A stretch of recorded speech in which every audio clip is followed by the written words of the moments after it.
আসসালামু আলাইকুম। আশা করছি আমাদের C++ শেখার জার্নিটা সুন্দর হবে।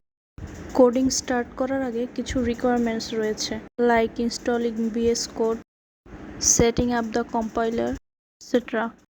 আমি পুরো প্রসেসটা ডিসক্রিপশনে লিখে দিচ্ছি। Let's start. So what is C++?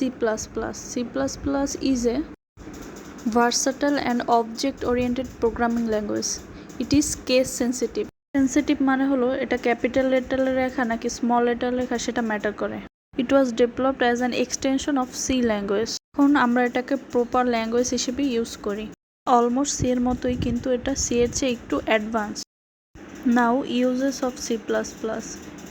It used for operating system, game development, database management, web browser, even for machine learning and AI.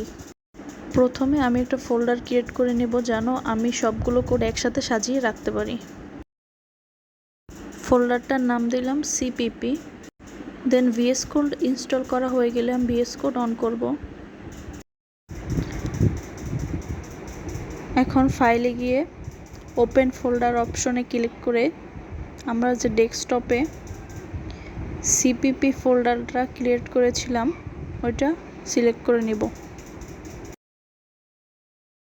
দেখতে পাচ্ছেন আমাদের CPP ফোল্ডারটা এখানে এসে গেছে। এখন আমরা নিউ ফাইল ক্রিয়েট করব। মোর অপশনে ক্লিক করে নিউ ফাইল ক্রিয়েট করার জন্য আমাদের .cpp এক্সটেনশন ইউজ করতে হবে, লাইক 1.cpp। C++-এর জন্য CPP এক্সটেনশন ব্যবহার করা হয়। কোনো প্রোগ্রামিং ল্যাঙ্গুয়েজ লেখার জন্য একটা স্ট্রাকচার লিখতে হয়। এটা হলো C++-এর স্ট্রাকচার। এখানে আপনারা দেখতে পাচ্ছেন ইনক্লুড IOStream। এটা হলো একটা হেডার ফাইল। হেডার ফাইলটিকে IOStream অথবা ইনপুট আউটপুট স্ট্রিম বলা হয়। মেইনের ভিতরে যা থাকে সেটা আমাদের কম্পাইলার কাউন্ট করে, তাই প্রোগ্রামে মেইন ফাংশন অবশ্যই লিখতে হয়।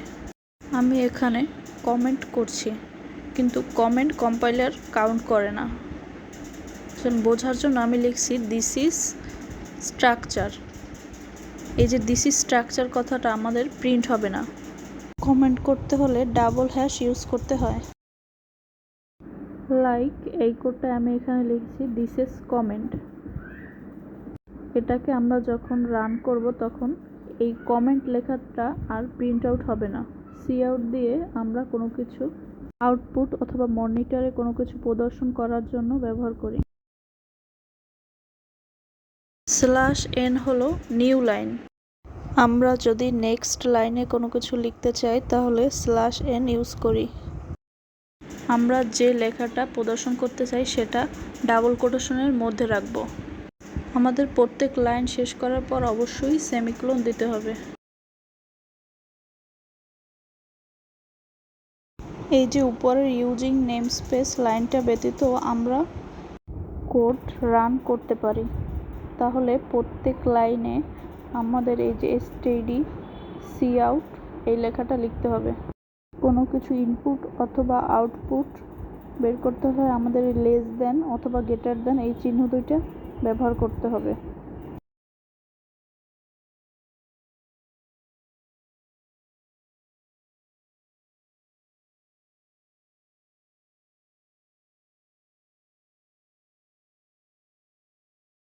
আমরা সবসময় হ্যালো ওয়ার্ড দিয়ে কোডিংয়ে শুরু করে থাকি।